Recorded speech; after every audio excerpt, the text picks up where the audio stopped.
Welcome back to another technical deep dive here in the debug zone. Today we're tackling a big question and breaking it down with insights from other users. Hopefully this clears up some misconceptions and helps you get the answer you need. So buckle up, stay a little curious, and let's jump right in.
And that's a wrap.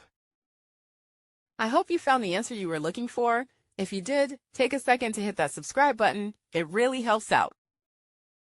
And let me know in the comments which solution worked best for you. See you next time in the debug zone.